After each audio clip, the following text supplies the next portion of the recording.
예후의 제7년에 요아스가 왕이 되어 예루살렘에서 40년간 통치하니라. 그의 어머니의 이름은 시비아라, 브엘세바 사람이더라. 요아스는 제사장 여호야다가 그를 교훈하는 모든 날 동안에는 여호와 보시기에 정직히 행하였으되 다만 산당들을 제거하지 아니하였으므로 백성이 여전히 산당에서 제사하며 분향하였더라. 요아스가 제사장들에게 이르되 여호와의 성전에 거룩하게 하여 드리는 모든 은, 곧 사람이 통용하는 은이나 각 사람의 몸값으로 드리는 은이나 자원하여 여호와의 성전에 드리는 모든 은을 제사장들이 각각 아는 자에게서 받아들여 성전의 어느 곳이든지 파손된 것을 보거든 그것으로 수리하라 하였으나 요아스 왕 제23년에 이르도록 제사장들이 성전의 파손한 데를 수리하지 아니하였는지라. 요아스 왕이 대제사장 여호야다와 제사장들을 불러 이르되 너희가 어찌하여 성전의 파손한 데를 수리하지 아니하였느냐? 이제부터는 너희가 아는 사람에게서 은을 받지 말고 그들이 성전의 파손한 데를 위하여 드리게 하라. 제사장들이 다시는 백성에게 은을 받지도 아니하고 성전 파손한 것을 수리하지도 아니하기로 동의하니라. 할렐루야. 사랑하는 상당교회 성도 여러분, 저는 중학생 친구들과 함께 예배드리고 있는 비전메이커 중등부 담당 사역자 최대민 전도사입니다. 이렇게 온라인 말씀 묵상으로 성도님들과 함께 하나님의 말씀을 나눌 수 있음에 너무나 감사하고 기쁩니다. 오늘도 하나님의 말씀으로 인해서 새 힘을 얻어 살아가시는 귀하고 복된 하루 되시길 간절히 소망합니다. 개혁된 교회는 항상 개혁되어야 한다라는 종교개혁자들의 말이 있습니다. 이 말은 교회의 정치와 교리, 외적인 것보다 우선적으로 성도들의 마음이 항상 개혁되어야 한다라는 것을 의미합니다. 바울은 고린도전서 3장 16절에서 우리가 하나님의 성전임을 강조하고 있습니다.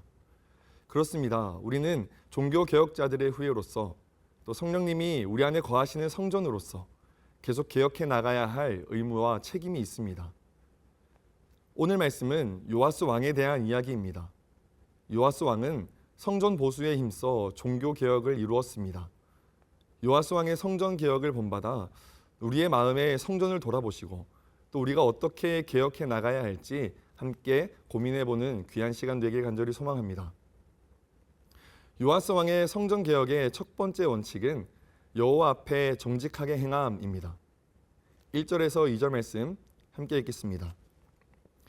예후의 제7년에 요아스가 왕이 되어 예루살렘에서 40년간 통치하니라.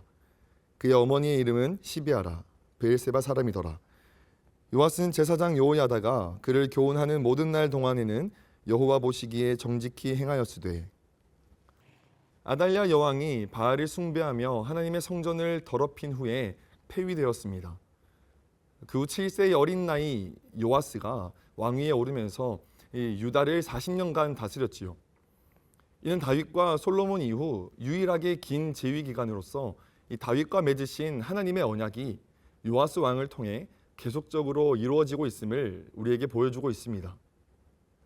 요아스를 평가할 때 사용하는 여호와 보시기에라는 표현은 하나님 앞에서 선한 일과 정직을 행했던 왕들을 평가할 때 사용되었던 표현입니다.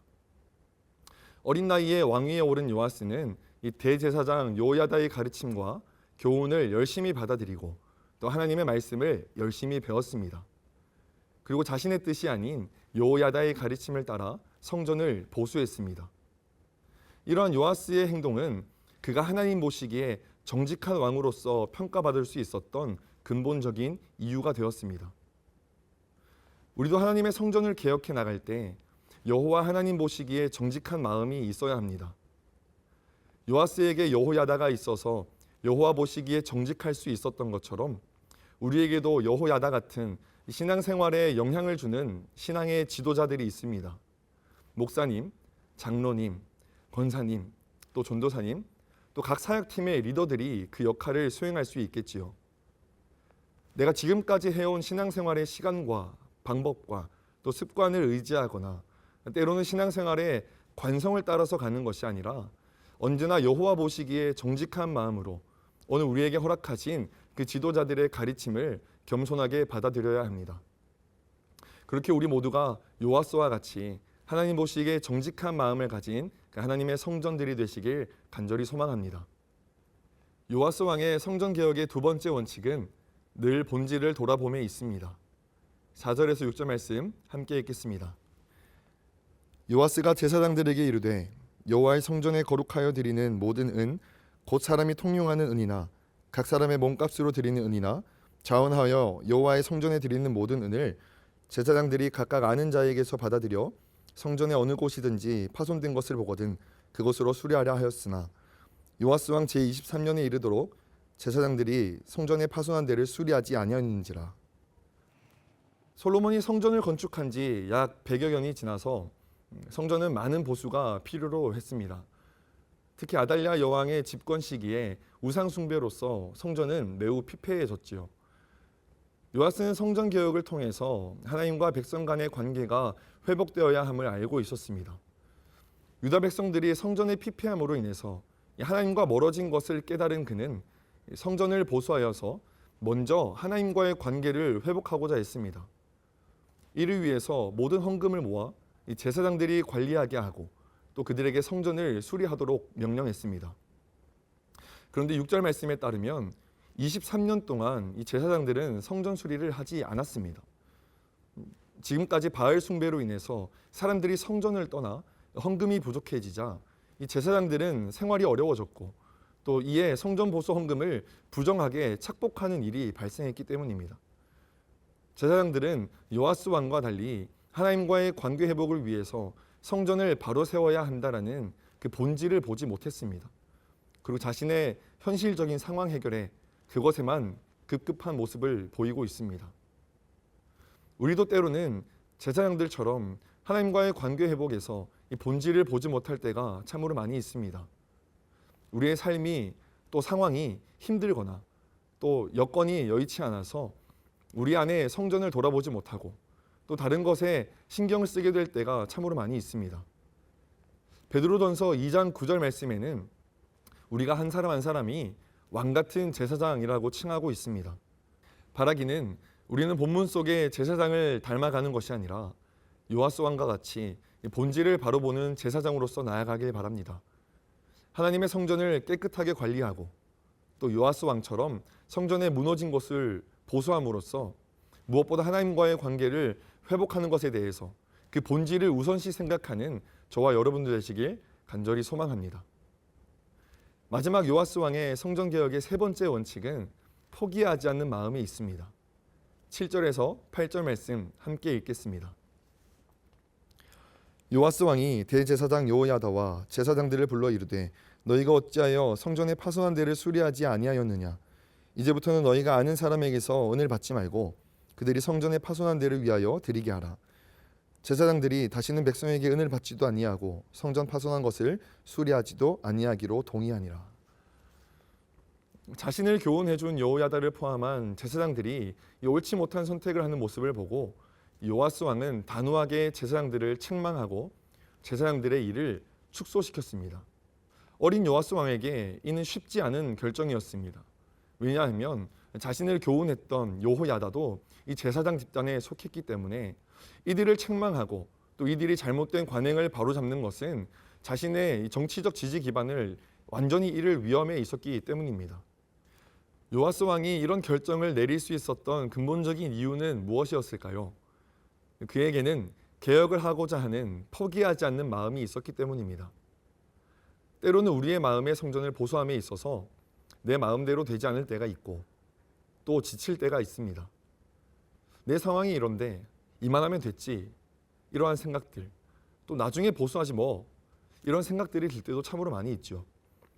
수도 없이 포기하고 싶어질 때가 있을 수 있습니다. 내 상황이 녹록치 않아서 내 마음의 성전을 개혁하고 보수하는 것보다 현실 앞에 더 중요한 일들이 내 눈앞에 먼저 들어올 때가 있습니다. 성도 여러분, 이 악한 생각을 주입하는 사단의 속삭임을 과감히 뿌리치시고 이 요아스 왕과 같이 담대한 마음으로 용기를 가지시고 이 포기하지 않는 마음으로 나아가시는 저와 여러분 되시길 간절히 소망합니다. 이러한 포기하지 않는 마음을 가지고 나아갈 때 하나님의 일하심이 시작되는 줄로 믿습니다. 요아스가 그렇게 나아갔을 때 제사장들은 요아스 말에 동의했고 또 성전 보수 공사는 비로소 시작되었습니다. 성전 개혁을 시작한 요아스였지만 사실 요아스의 성전 개혁은 완전하지 못했습니다. 그 이유는 산당을 제거하지 못했기 때문입니다. 3절 말씀 함께 읽겠습니다. 다만 산당들을 제거하지 아니하였으므로 백성이 여전히 산당에서 제사하며 분향하였더라. 산당은 하나님께서 분명히 금지하신 우상 숭배와 관련된 장소였습니다. 이 산당에서 바알과 아세라를 섬겼지요. 내일 함께 나눌 말씀에서 요아스의 마지막은 성전에서 하나님을 예배하는 모습이 아니라 산당에서 아세라를 섬기는 모습으로 마무리됩니다. 성전은 개혁했지만 산당을 온전히 제거하지 못함으로 인해서 온전한 개혁을 이루어내지 못했습니다. 사랑하는 성도 여러분, 우리 마음의 성전은 어떠한 상태에 놓여 있습니까? 여호와 앞에서 정직하고 본질에 집중하며 포기하지 않는 마음으로서 이 성령님과 함께 하실 때에, 그리고 무엇보다 우리 마음속 우상을 숭배하는 그 산당을 제거할 때에 우리는 온전한 성전으로서 개혁할 수 있습니다. 성령님께서 우리와 함께 하심으로 우리는 주님의 성전이 되었습니다. 개혁은 마지막 한 걸음이 중요합니다. 요아스는 산당을 제거하지 않으므로 그 마지막 한 걸음을 떼지 못했습니다. 우리는 예배의 본질을 되돌아보고 또 죄를 끊어내며 하나님의 성전을 회복해야 합니다. 바라기는 그렇게 오늘도 하나님의 성령님의 도우심으로 말미암아 성전을 온전히 회복하는 데 힘쓰며 그렇게 살아가시는 저와 여러분들 되시길 간절히 소망합니다. 함께 기도하겠습니다. 사랑하는 하나님 아버지, 오늘 말씀 속 요아스 왕이 하나님 보시기에 정직함으로, 또 하나님과의 관계 회복에 대한 본질을 잊지 않음으로, 또 포기하지 않는 마음으로 하나님의 성전을 개혁했던 것처럼 하나님, 우리 마음의 성전의 개혁이 필요한 부분이 있다면 이 요아스 왕의 마음을 가지고 온전히 개혁하는 우리가 될 수 있게 인도하여 주시옵소서. 무엇보다 성령님의 도우심으로 말미암아 마음의 산당을 제거하게 하셔서 온전한 주님의 성전으로 세워질 수 있게 인도하여 주시옵소서. 사랑이 많으신 예수님 이름으로 간절히 기도드립니다. 아멘.